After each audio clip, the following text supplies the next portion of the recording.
ఒక టైం అంటే ఎప్పుడంటే నువ్వు నేను జయం ఆ టైంలో అసలు ఎలా ఉండేదంటే ఇండస్ట్రీ అంటే తేజ అంటేనే ఇండస్ట్రీ అనే రేంజ్లో ఒక స్టేజ్ చూశారు, ఒక పీక్ స్టేజ్ చూశారు మీరు. అంటే మీరు ఒప్పుకుంటారో ఒప్పుకోరు నాకు తెలియదు, కానీ నేను బయట ఒక ప్రేక్షకుడు నేను చెప్తున్నాను. తేజ అంటే అసలు తేజ సినిమాలో యాక్ట్ చేస్తే చాలు, తేజ సినిమాలో టెక్నీషియన్గా పనిచేస్తే చాలు, మన లైఫ్ సెట్ అయిపోద్ది అనే రేంజ్లో జనాలు ఊహించుకున్నారు. అంటే బయట నుంచి మీకు ప్రెజర్స్ కూడా వచ్చుంటాయి, మావన్ పెట్టి హీరోగా తీయండి వచ్చుంటాయి, డెఫినెట్గా వచ్చుంటాయి చాలా. ఆ రేంజ్ పీక్ స్టేజ్ చూశారు. అంటే ఒక రాఘవేంద్రరావు గారి టైము, దాసరి గారి టైము, ఈవీవి టైం, కృష్ణారెడ్డి గారి టైం, అలా తేజ టైం అనేది ఒక టైం పీరియడ్ నడిచింది, ఖచ్చితంగా నడిచింది. అది అంత పీక్ స్టేజ్ డెఫినెట్గా నడిచింది, అది మీరు ఒప్పుకున్నా అంత పీక్ స్టేజ్ చూసిన మీరు సడన్గా డౌన్ఫాల్ అయ్యారు. అంటే అప్పుడు మీ రియాక్షన్ ఏంటి అసలు? అంటే ఇంతవరకు ఇలా స్టేజ్ చూశాను, ఇలా సడన్గా అయిపోయిన ఏమన్నా ఆ రియాక్షన్ ఏంటి? ప్లస్ అలా అవ్వడానికి కారణం ఏంటి? మీరు చూజ్ చేసుకున్న స్టోరీసా, లేకపోతే మీ మీద ఎక్స్పెక్టేషన్ పెరిగిపోవడం వల్ల ఫెయిల్యూర్ స్టార్ట్ అయ్యాయా, లేదంటే ఎవరైనా వ్యక్తుల ఏంటి కారణం? వ్యక్తులు అట్లా అని కాదండి, లేజీ అయిపోయాను.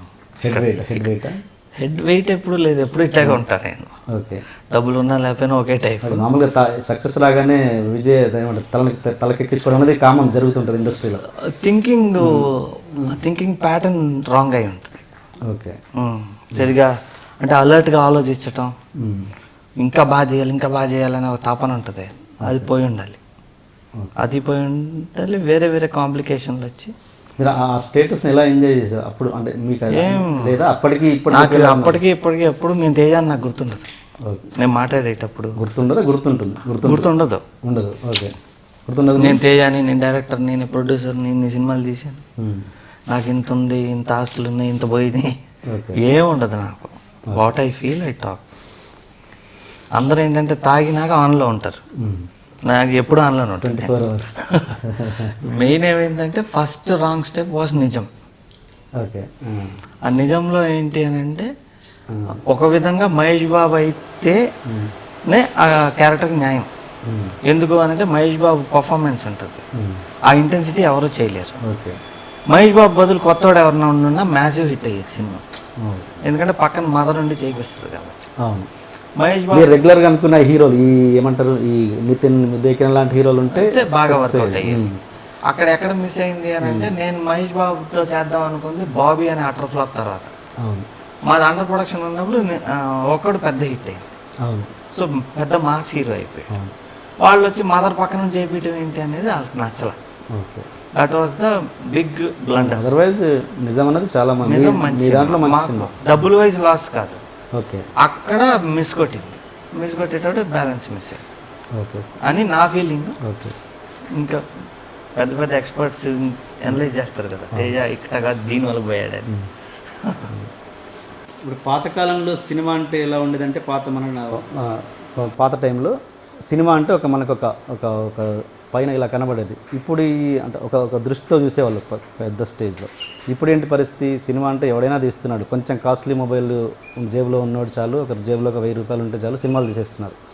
అంటే ఇది ఎందుకు వచ్చింది? డిజిటలైజేషన్ అవ్వడం వల్ల వచ్చింది.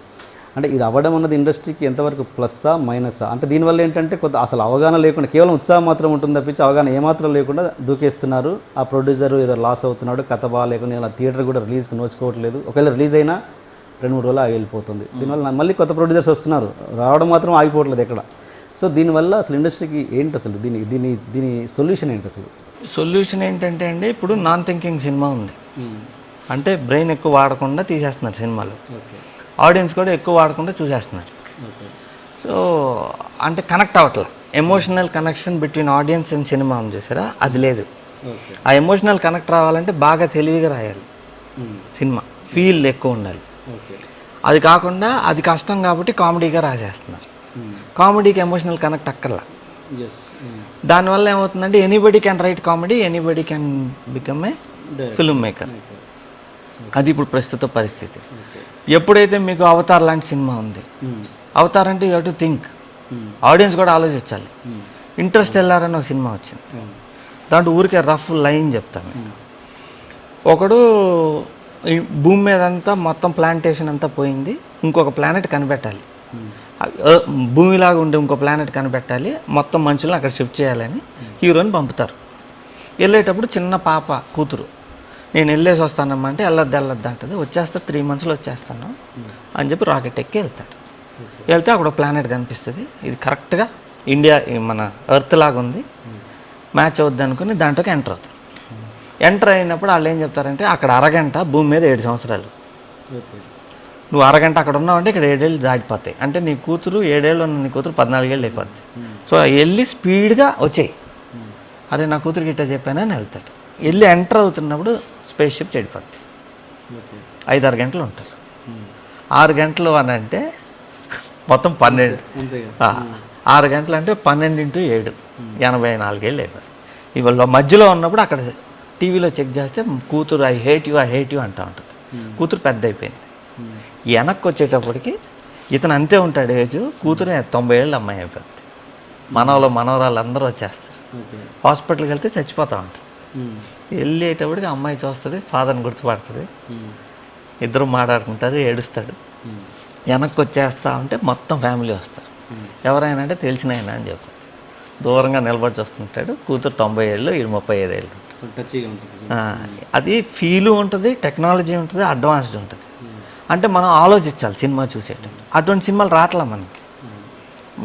అంటే నాన్ థింకింగ్ సినిమా. తెలుగులో రావట్లేదండి, బాలీవుడ్లో వస్తున్నాయి, తమిళ్లో వస్తున్నాయి, అన్ని లాంగ్వేజ్లో, ఈవెన్ కన్నడలో వస్తున్నాయి, మలయాళంలో వస్తున్నాయి, తెలుగులో రావట్లే. మనం ఎక్కడో కామెడీ ట్రాక్, సెకండ్ హాఫ్లో కామెడీ ట్రాక్ దగ్గర అయిపోయింది తెలుగు సినిమా. ఇప్పుడు నేను ఇది చెప్పాను, నువ్వేం బీకేవు అని నన్ను అడుగుతారు. ఇది గుచ్చటం బాగా అలవాటైపోయింది.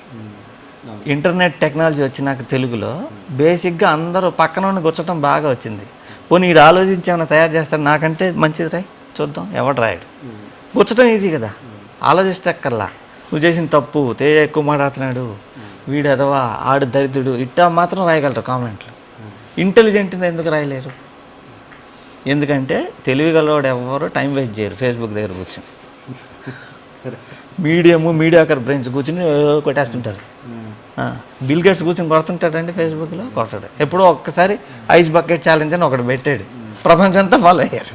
మళ్ళీ అతను ఏమైనా చేశాడా? చేయలే. 1 year ఫాలో అయ్యారు ఏఎల్ఎస్ మీద. మనకి మీడియాక్రిటీ ఏమైపోయిందంటే, మీడియాక్రిటీని తెలుగులో ఏమంటారు కరెక్ట్గా తెలియదు, యావరేజ్ థింకర్స్ అన్నమాట. ఇది ఎక్కువ ఉంటుంది ప్రపంచంలో. ఆ మీడియాక్రిటీ తెలుగు సినిమాలో యాజ్ ఇట్ ఈస్ పాతుకుపోయి ఉంది. ఇప్పుడు నేను ఇంటెలిజెంట్, నేను గ్రేట్ అంటలా. మీరు ఎట్లా తేజ సినిమా రాంగ్ గేయింగ్ అనటానికి మీకు ఎట్లా ఎలిజిబిలిటీ లేదో, నేను ఇప్పుడు ఉండే సినిమా అనే దానికి నేను హిట్లు తీపినా నాకు ఎలిజిబిలిటీ ఉంది. అంటే ఇప్పుడు సపోజ్ ఇప్పుడు అంటుంటారు ఏంటి, తెలుగు సినిమాలు మంచి సినిమాలు చేస్తే చూడట్లేదు ప్రేక్షకులు అని అంటుంటారు. అలా రెగ్యులర్ కామెంట్ వస్తుంటారు. అదంతా సోది. అంతే కదా, మంచి సినిమా చేస్తే డెఫినెట్ చూస్తారు. అంటే బాలీవుడ్ సినిమాలు మన వాళ్ళగా చూస్తున్నారు, తమిళ సినిమాలు మన వాళ్ళే చూస్తున్నారు కదా. మరి ఎందుకు మరి అలాంటి రియలైజేషన్ ఎందుకు రావట్లేదు? మళ్ళీ దాని బట్టి పడుతున్నారు. ఇట్లా తెలుగులో తీసేవాడితే తప్పు, తీయడానికి ధైర్యం సరిపోవట్లేదా ఈ కమర్షియల్ డైరెక్టర్లకి? ఏంటి ఎక్కడ ప్రాబ్లమ్? Non thinking. అదే చెప్పాక నాన్ థింకింగ్ కూడా కాదేమో అసలు. ధైర్యం అంటే మళ్ళీ ఎక్కడ అలాంటికి వెళ్తే నా లైఫ్ ఆగిపోద్దు. ఇప్పుడు మీకు ఒక ఎగ్జాంపుల్ చెప్తా. ఇప్పుడు మన హీరోల దగ్గరికి వెళ్ళి ఒక కథ చెప్పాం. కథలో ఒక సీన్ చెప్తా. ఏంటంటే హీరోయిన్ క్లైమాక్స్ అండి, హీరోయిన్కి డెలివరీ అవ్వట్లేదు, ప్రాబ్లము, మొత్తం బయటికి హాస్పిటల్కి వెళ్ళలేరు, అక్కడే చేయాలి. సో హీరో వ్యాక్యూమ్ క్లీనర్ పెట్టి హీరోయిన్కి డెలివరీ చేస్తాడు బేబీని అన్నాం అనుకోండి. ఎరా ధమాకుందా నీకు, బ్రెయిన్ ఉందరా, వ్యాక్యూమ్ క్లీనర్ తేందరా బూతులు తిట్టేస్తారు. 3 Idiots రిలీజ్ అయింది అనుకోండి, చూసేసి వచ్చి అట్టా ఎందుకంటే ఆలోచించరా అంటారు. అక్కడ హీరోలు అట్టాగే ఉన్నారు, మన డైరెక్టర్లు అట్టాగే ఉన్నారు, ఆడియన్స్ అట్టాగే ఉన్నారు, మొత్తం ఆడియన్స్ అనకండి మళ్ళీ ఆడియన్స్ అలాగే ఉన్నారు. ఎందుకు అని అంటే ఆడియన్స్ అలా తయారవడానికి కారణం ఫస్ట్ డే మార్నింగ్ షో చూసి ఇట్టు కొట్టేస్తారు రివ్యూలు. దాన్ని చూసేటప్పటికి ఏమవుతుందంటే మంచి సినిమా అప్రిసియేషన్ పోయింది, చూడడం తక్కువ, వాడు మెసేజ్ ఇవ్వడం ఎక్కువ. ఈ క్రిటిక్స్ ఏమైపోయింది అని అంటే ఒక సినిమాలో ఉన్న బెస్ట్ ఇది చేయట్లా, హైలైట్స్ చెప్పట్లా.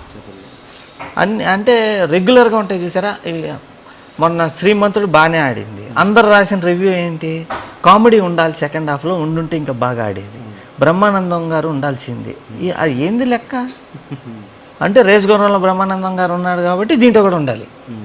ఎందుకు ఉండాలి తెలియదు. క్రిటిక్ రాయటం ఏంటది, ఉన్న సినిమా ఎట్లా ఉంది, బాగుందా బాగాలేదు. క్రిటిక్స్ ఎప్పుడు గొప్పగా చెప్పలే శ్రీమంతుడి గురించి, జనం బాగుందా. బాహుబలి నాకు తెలిసి ఇండస్ట్రీలో ఒక్కడి కలవాలి నాకు సూపర్ అని చెప్పినాడు. ఏదో ఆడేసిందండి, ఫ్లూక్ అండి, అదృష్టం అండి, ఎందుకు చూస్తున్నారండి అంటున్నారు తప్ప దాంట్లో ఏదో స్పెషాలిటీ ఉంది కాబట్టి ఆడిందని మాత్రం ఒక్కడి కలవాలన్నా. నేను చూడలే సినిమా, ఓకే, నేను చూడలే.